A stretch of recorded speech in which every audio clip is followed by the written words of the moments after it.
Hello everyone, welcome back to our channel. तो यहाँ पे हम डिस्कस करने वाले हैं डेलीगेशन क्या होता है and centralise and decentralised organisation क्या होता है।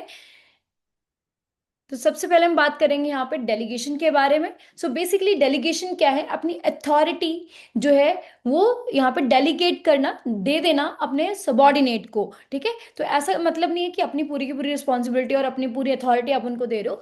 जस्ट उनको जो टास्क कंप्लीट करने के लिए अथॉरिटी चाहिए, वो अथॉरिटी आप उनको डेलीगेट कर रहे हो यहाँ पे, ताकि वो बार बार आपके पास यहाँ पे ना आए और टाइम वेस्ट ना हो।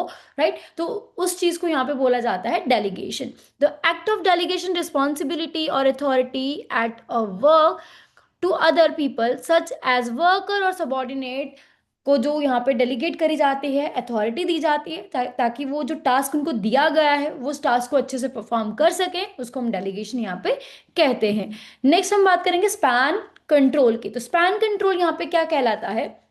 सपोज यहाँ पे एग्जांपल लेते हैं, एक मैनेजर है, उसके अंडर यहाँ पे 10 जो है वो सबॉर्डिनेट्स आ रहे हैं। ठीक है, तो एक मैनेजर है यहाँ पे जिसके अंडर यहाँ पे 50 सबॉर्डिनेट्स आ रहे हैं। तो जिसके अंदर जितने सबॉर्डिनेट्स हैं उसका स्पैम ऑफ कंट्रोल जो है वो उतना बड़ा है। विच मीन्स कि वो उतने सबॉर्डिनेट्स को यहाँ पे क्या कर रहा है? मैनेज कर रहा है। ठीक है, तो इसको हम क्या बोलेंगे? Span of control. और इसको हम यहाँ पे स्पैन ऑफ मैनेजमेंट भी बोलते हैं कि वो इतने लोगों को यहाँ पे मैनेज करके चल रहा है। देखो, जितना बड़ा स्पैन ऑफ कंट्रोल होगा उतना ही यहाँ पे बोल सकते हैं हम कि कॉस्ट जो है वो यहाँ पे रिड्यूस हो जाएगी, क्योंकि इतने लोगों को डिफरेंट डिफरेंट मैनेजर मैनेज नहीं करना पड़ रहा है, एक ही मैनेजर इतने लोगों को यहाँ पे मैनेज कर पा रहा है। राइट, तो इसको हम बोलते हैं स्पैन ऑफ कंट्रोल।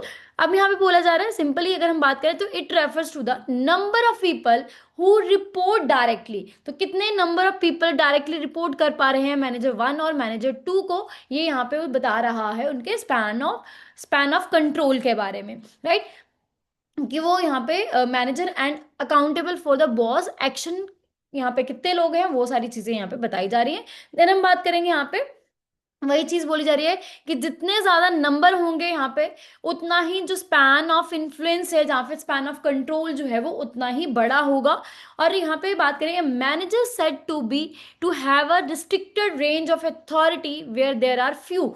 अगर यहाँ पे उसके पास, देखो सिंपल सी बात है, इसके अंदर 10 बंदे काम कर रहे हैं तो इसके पास अथॉरिटी उतनी ही होगी। अब इसके अंदर यहाँ पे 50% को ये मैनेज करके चल रहा है, 50 जो है सबॉर्डिनेट इनको रिपोर्ट यहाँ पे कर रहे हैं, तो इसकी अथॉरिटी भी जो है उसी के अकॉर्डिंग ज्यादा होगी। तो जितना स्पैम ऑफ कंट्रोल बड़ा होगा उतनी ही अथॉरिटी आपके पास यहाँ पे होगी। राइट, होप आपको कॉन्सेप्ट यहाँ पे क्लियर है। अब हम बात करेंगे यहाँ पे बेसिक टाइप्स ऑफ ऑर्गेनाइजेशन क्या है, ऑर्गेनाइजेशन कितनी तरह का होता है। पहले हम बात करेंगे यहाँ पे सेंट्रलाइज्ड और डिसेंट्रलाइज्ड ऑर्गेनाइजेशन के बारे में। सेंट्रलाइज्ड ऑर्गेनाइजेशन होता है जब यहाँ पे कंट्रोल जो है वो फ्यू हैंड्स या फिर वन हैंड में होता है। राइट, देखो जैसे कि एक ही पर्सन है जो टॉप लेवल पे पर्सन है, उसी के पास अथॉरिटी है। ठीक है, बाकियों को उसने टास्क डिवाइड कर रखे हैं कि ये चीज ऐसे करनी है, बट अथॉरिटी जो है डिसीजन लेने की वो सिर्फ और सिर्फ उसी के पास है। राइट, उसको सेंट्रलाइज कंट्रोल यहाँ पे बोलते हैं और सेंट्रलाइज ऑर्गेनाइजेशन यहाँ पे बोला जाता है। डिसेंट्रलाइज ऑर्गेनाइजेशन क्या होती है? जहां पे डेलीगेट करी गई होती है अथॉरिटीज एंड रिस्पॉन्सिबिलिटीज, ताकि काम जो है वो स्मूथली होता रहे। देखो, बेसिकली जो यहाँ पे डिसेंट्रलाइजेशन जो सिस्टम है ये बड़ी बड़ी कंपनीज में सूटेबल होता है, और सेंट्रलाइज जो छोटी छोटी कंपनीज होती हैं, जैसे 5 और 10 एम्प्लॉयज हैं, किसी पर्सन ने रखे हुए हैं, वो बिजनेस कर रहा है, तो उस वहां पे सेंट्रलाइज रहता है। बट ऐसा कुछ स्पेसिफिक नहीं है कि ये जो है वो साइज के ऊपर ही डिपेंड करता है। तो हम बोल सकते हैं कन्वीनियंट के अकॉर्डिंग हम ऐसा बोल सकते हैं कि सेंट्रलाइज छोटी बिजनेस के लिए सूटेबल है, डिसेंट्रलाइज बड़ी कंपनीज के लिए सूटेबल है। बट यहाँ पे बड़ी कंपनीज भी सेंट्रलाइज कंट्रोल रख सकती हैं और डिसेंट्रलाइज कंट्रोल रख सकती हैं। राइट, देन हम बात करेंगे यहाँ पे लाइन एंड स्टाफ ऑर्गेनाइजेशन की। देखो, इसमें दो तरह के ऑर्गेनाइजेशन वर्क कर रही है, लाइन एंड स्टाफ। ठीक है, तो एक बार इसको समझते हैं लाइन और स्टाफ है क्या। जब यहाँ पे जैसे हमने बात करी थी सीईओ, ठीक है, वो यहाँ पे आते हैं, उनको वो अथॉरिटी, वो किसको इंस्ट्रक्शंस दे रहे हैं, एमडी को, एमडी फर्दर दे रहे हैं मैनेजर को, मैनेजर दे रहे हैं यहाँ पे अपने सबॉर्डिनेट को। तो ये क्या है, एक लाइन ऑफ अथॉरिटी है, ठीक है। लाइन ऐसे वर्क करती है, लाइन ऑर्गेनाइजेशन हम इसे कहते हैं, ठीक है, जहाँ पे अथॉरिटी यहाँ से यहाँ आई, यहाँ से यहाँ आई, ठीक है। फिर इन्होंने जितनी भी जिसको जिस लेवल पे चाहिए थी उतनी उतनी अथॉरिटी यहाँ पे डेलीगेट करी जा रही है, ठीक है। तो यहाँ पे हम बोलेंगे लाइन और ऑर्गेनाइजेशन से बोलेंगे। अब स्टाफ ऑर्गेनाइजेशन क्या होता है, जैसे सपोज यहाँ पे एमडी है या सीईओ है, जिसको यहाँ पे एडवाइस की जरूरत है, यहाँ पे जैसे कि लीगल एडवाइजर हैं, ठीक है, जो यहाँ पे कोई भी लीगल चीज़ हो गई है उसकी एडवाइस देनी है यहाँ पे उन्होंने, या फिर मार्केटिंग एडवाइजर्स हैं यहाँ पे, ठीक है।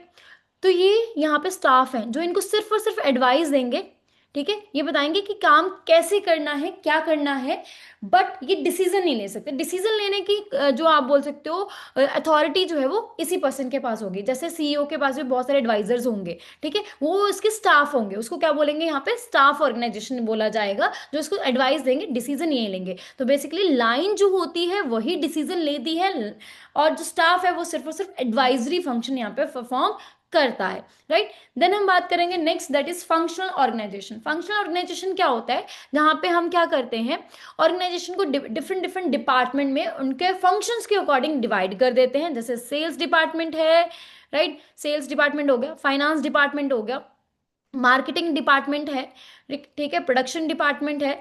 तो वो उनके डिपार्टमेंट के अकॉर्डिंग, मीन्स कि उनके फंक्शंस के अकॉर्डिंग यहाँ पे उनको डिवाइड कर दिया गया है, उसको फंक्शनल ऑर्गेनाइजेशन यहाँ पे कहा जाता है, राइट। देन हम बात करेंगे कमेटी ऑर्गेनाइजेशन की। तो कमेटी ऑर्गेनाइजेशन यहाँ पे क्या होती है, जब ग्रुप ऑफ पीपल यहाँ पे कोई भी डिसीजन ले रहे हैं, जैसे कि ग्रुप ऑफ पीपल में यहाँ पे कौन कौन आ जाएगा, जो डिफरेंट डिफरेंट आप बोल सकते हो नॉलेज रखते हैं, ठीक है, किसी के पास लीगल नॉलेज होगा, किसी के पास मार्केटिंग से रिलेटेड नॉलेज होगा, किसी के पास किसी चीज़ का नॉलेज होगा। तो वो ग्रुप ऑफ पर्सन जब मिलके किसी ऑर्गेनाइजेशन को रन कर रहे होते हैं, तो उस ऑर्गेनाइजेशन को यहाँ पे कमेटी ऑर्गेनाइजेशन कहा जाता है, राइट। अब हम बात करेंगे यहाँ पे next, centralise and decentralise organisation को डिटेल में यहाँ पे समझेंगे। पहले हम बात करेंगे सेंट्रलाइज्ड ऑर्गेनाइजेशन के बारे में। तो सेंट्रलाइज्ड ऑर्गेनाइजेशन के बारे में जैसे हमने बात करी कि इसमें क्या होता है, जो कंट्रोल होता है वो फ्यू हैंड्स में होता है, जहाँ फिर वन हैंड में होता है। तो की डिसीजन जो है यहाँ पे वो एक इंडिविजुअल ही लेता है, जो यहाँ पे सबसे बॉस होगा, सबसे बड़ा बॉस होगा, उसी के पास सारी अथॉरिटी यहाँ पे रहती है, ठीक है। वही चीज़ यहाँ पे बोली जा रही है, बाय सिंगल इंडिविजुअल ही सारी चीज़ें जो है वो अथॉरिटीज ली जा डिसीजंस लिए जाते हैं, रिसोर्सेज एलोकेट करे जाते हैं, कि डिसीजन भी वही लेता है। And that individual also provide the primary strategies, जो भी ऑर्गेनाइजेशन जैसे वर्क करनी है, क्या स्ट्रेटेजीज होंगी, क्या पॉलिसीज होंगी, वही पर्सन यहाँ पे प्रोवाइड करवाएगा, राइट। और अगर हम बात करें कि मोस्टली स्मॉल फर्म जो है वो रन करती हैं सेंट्रलाइज्ड मैनर में, क्योंकि देखो एक छोटी सी शॉप है अगर, तो एक पर्सन जो ऑनर है शॉप का, उसने आगे 3-4 बंदे लगा रखे हैं, तो वहां पे क्या अथॉरिटी को डेलीगेट करेगा वो, ठीक है। तो वो क्या करता है, वो खुद ही सारी चीजें मैनेज करता है अब, ठीक है। तो वहाँ सेंट्रलाइज कंट्रोल जो है वो ज्यादा सूटेबल रहता है, राइट। तो देन हम बात करेंगे यहाँ पे कि जो भी सर्विसेज यहाँ पे strategies, directions and other crucial areas जो है वो खुद ही डिसीजन वहाँ पे लेता है। तथा अदर हैंड अगर हम बात करें साइज ऑफ एन ऑर्गेनाइजेशन, जो वो नेसेसरी नहीं है, जैसे हमने पहले भी बात करी कि जो बड़ी बड़ी ऑर्गेनाइजेशन है उसमें भी सेंट्रलाइज्ड कंट्रोल हो सकता है, उसमें क्या हो जाएगा, फ्यू हैंड्स में कंट्रोल हो जाएगा, राइट। तो साइज के ऊपर मैटर नहीं करता कि वो डिसेंट्रलाइज कंट्रोल होगा कि सेंट्रलाइज कंट्रोल होगा। ये हम कन्वीनियंट के हिसाब से बोल सकते हैं कि स्मॉल कंपनीज के लिए सेंट्रलाइज कंट्रोल बेटर रहता है और बड़ी कंपनीज के लिए डिसेंट्रलाइज कंट्रोल जो है वो बेटर रहता है। देन हम बात करेंगे डिसेंट्रलाइज्ड ऑर्गेनाइजेशन के बारे में, जहाँ पे क्या है, जैसे ही टास्क डिफाइन करा जाता है या फिर असाइन करा जाता है अपने सबॉर्डिनेट्स को, उसी के साथ उनको अथॉरिटी भी दे दी जाती है उस काम को करने के लिए, ठीक है। द मोस्ट ऑफ द जो भी प्लानिंग करी गई है, स्ट्रेटजीज करी गई हैं, उसी के अकॉर्डिंग यहाँ पे जो है वो वर्क असाइन करा जाता है और उसी के साथ उनको अथॉरिटी दे दी जाती है। देखो इसमें क्या रहता है कि जिस पर्सन को जितना काम दिया जाता है, जैसा काम दिया जाता है, वैसे ही उसको अथॉरिटी जो है वो डेलीगेट करी जाती है। ऐसा नहीं कि पूरी की पूरी अथॉरिटी उनको दे दी गई है काम की, नो, ठीक है। वो उसी के अकॉर्डिंग उनको अथॉरिटी दी जाती है जितना उनको काम असाइन करा गया है, जैसा उनको टास्क असाइन यहाँ पे करा गया है, राइट। तो अगर हम यहाँ पे बात करें कि 30 ईयर्स में 10 लाख से भी ज़्यादा बैंकर्स को जो है हमारी वीडियोस एंड पीडीएफ से हेल्प मिली है, JIB, CIB, bank promotional exams को क्रैक करने में। तो यहाँ पे हमारी जो फ्री वीडियोस हैं वो यूट्यूब चैनल पे अवेलेबल है। अगर आप अपडेटेड वीडियोस चाहते हैं, अपडेटेड जो है कंटेंट चाहते हैं, जिससे कि पॉसिबिलिटी जो है वो बढ़ जाएगी आपके एग्जाम को क्रैक करने की फर्स्ट अटेम्प्ट में ही, उसके लिए आपको आना पड़ेगा nstoorschoolofbanking.com पे। कोर्सेज सेक्शन में आके आप इस कोर्स को यहाँ पे एनरोल कर सकते हैं, जहाँ पे आपको अपडेटेड वीडियोस जो है वो आपको मिलेंगी। अब क्वेश्चंस की तरफ चलते हैं। पहला क्वेश्चन यहाँ पे क्या कहता है, which statements about delegation are correct in a bank's branch context. Delegation transfer authority and responsibility, but ultimate accountability remain with the manager. Delegation should match task complexity with the subordinates competence and resources. C है, delegation means abdications of the manager's duty to supervisor. Delegation requires clarity on decision rights and reporting lines. तो क्या रहेगा इसका answer, yes option A B D यहाँ पे correct है। सी incorrect क्यों है, क्योंकि यहाँ पे बोला जा रहा है कि डेलीगेशन का मतलब क्या होता है कि मैनेजर्स की ड्यूटी जो है मैनेजर्स ड्यूटी टू सप्रेस यहाँ पे सुपरवाइज कर दी गई हैं। तो ऐसा नहीं होता है, कि ऐसा नहीं कि हम ड्यूटीज दे रहे हैं उनको, उनको जो टास्क दिया गया है उसी के अकॉर्डिंग उनको अथॉरिटी जो है वो दी जाती है, राइट। सो दैट्स वाई यहाँ पे सी ऑप्शन जो है वो इनकरेक्ट ऑप्शन है, बाकी ऑप्शन जो है वो करेक्ट है। अगले क्वेश्चन की तरफ चलते हैं। अगला क्वेश्चन है, विच फैक्टर्स टिपिकली डिटरमाइन करते हैं an optional span of control for a bank operation manager. पहला है task standardisation and process maturity, दूसरा है geographic dispersion of teams, third है degree of IT automation, example straight through processing है, D है the manager's personal preference alone. तो यहाँ पे yes option A B C correct है, क्योंकि स्पैन ऑफ कंट्रोल यहाँ पे जो है वो डिटरमाइन नहीं करा जाता, उसके पर्सनल प्रेफरेंस से नहीं करा जाता। जितने पर्सन उसके अंडर यहाँ पे आ रहे हैं, जो उसको रिपोर्ट कर रहे हैं, उनको हम बोलेंगे कि उसका स्पैन ऑफ कंट्रोल कितना बड़ा है, राइट। तो नेक्स्ट क्वेश्चन की तरफ चलते हैं। नेक्स्ट क्वेश्चन है यहाँ पे, अ मिड साइज बैंक है अडेप्ट करता है, यहाँ पे अडेप्ट करता है स्ट्रक्चर वेयर प्रोडक्ट स्पेशलाइज्ड, जैसे कि कार्ड, एमएसएमई, एग्री से related issue technical guidance and standards, while branch line manager जो है वो retain day to day authority देख रहा है ओवर स्टाफ एंड परफॉर्मेंस। तो दिस बेस्ट डिस्क्राइब, ये क्या डिस्क्राइब कर रहा है, फंक्शनल ऑर्गेनाइजेशन को, लाइन एंड स्टाफ ऑर्गेनाइजेशन को, कमिटी ऑर्गेनाइजेशन को, या फिर यहाँ पे प्योर सेंट्रलाइज ऑर्गेनाइजेशन को। तो यस ऑप्शन बी यहाँ पे करेक्ट है, क्योंकि यहाँ पे टेक्निकल गाइडेंस प्रोवाइड करवाई जा रही हैं एंड स्टैंडर्ड्स, बट जो डे टू डे अथॉरिटी है वो यहाँ पे किसके पास है, लाइन ब्रांच लाइन मैनेजर के पास ही है, ठीक है। तो यहाँ पे लाइन एंड स्टाफ ऑर्गेनाइजेशन जो है यहाँ पे करेक्ट ऑप्शन रहेगा। नेक्स्ट हम बात करेंगे अगले क्वेश्चन की, जिसमें बोला जा रहा है bank centralise credit policy decisions at head office but empower regional offices to approve loans within delegated limits and to customize outreach campaign। This setup most closely represent करता है फुली सेंट्रलाइज ऑर्गेनाइजेशन को, fully decentralise organisation को, hybrid structure with central policy and decentralised execution, या फिर committee organisation को। तो yes option C यहाँ पे करेक्ट है, क्योंकि यहाँ पे हाइब्रिड स्ट्रक्चर वर्क कर रहा है, सेंट्रल पॉलिसीज है एट डिसेंट्रलाइज्ड एग्जीक्यूशन है, राइट। तो पॉलिसी यहाँ पे सेंट्रलाइज करी गई है, बट लेकिन जो एग्जीक्यूशन है वो डिसेंट्रलाइज करा गया है। तो दैट्स वाई ये हाइब्रिड है, क्योंकि मिक्सचर ऑफ सेंट्रलाइज और डिसेंट्रलाइज का मिक्सचर यहाँ पे वर्क कर रहा है। देन हम बात करेंगे अगले क्वेश्चन की, जो है यहाँ पे असर्शन एंड रीजन।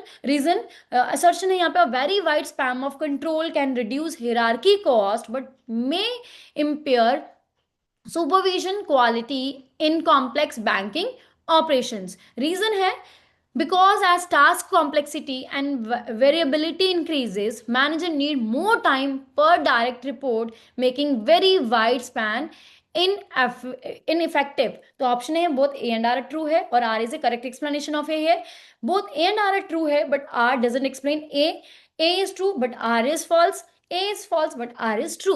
तो यस ऑप्शन ए यहाँ पे करेक्ट है कि A and R both are correct है, एंड आर करेक्टली एक्सप्लेन कर पा रहा है ए को, क्योंकि अभी हमने बात करी कि जितना बड़ा यहाँ पे स्पैम ऑफ कंट्रोल रहेगा, ठीक है, हिरार्किकल जो कॉस्ट है, एडमिनिस्ट्रेटिव जो कॉस्ट है यहाँ पे रिड्यूस हो जाएगी। ठीक है, उसी के साथ यहाँ पे हम बात करेंगे बट मे इम्पेयर यहाँ पे सुपरविजन क्वालिटी जो है वो कम हो जाएगी, क्योंकि जितने ज्यादा लोग होंगे उतना ज्यादा हम एक एक पर्सन को प्रॉपरली सुपरवाइज नहीं कर पाएंगे, तो वो कॉम्प्लेक्स हो जाएगा यहाँ पे, राइट। तो यही रीजन में भी बोला गया है कि जैसे जैसे यहाँ पे आप बोल सकते हो कि नंबर ऑफ स्पैम बढ़ता जाएगा, लोग बढ़ते जाएंगे एक मैनेजर के अंडर या फिर एक सुपरवाइजर सबॉर्डिनेट के सॉरी सुपीरियर के अंडर, सॉरी, ठीक है, सुपीरियर के अंडर जितने लोग बढ़ते जाएंगे उतना उसका स्पैम ऑफ कंट्रोल बढ़ता जाएगा और उतना ही यहाँ पे जो है वो डिफिकल्ट हो जाएगा उनको सुपरवाइज करना। ठीक है, तो इससे क्या है, इन इफेक्टिव जो है वो वर्क होगा, राइट। होप आपको कॉन्सेप्ट यहाँ पे क्लियर हो गया है। So that's all. Thank you. Thank you very much.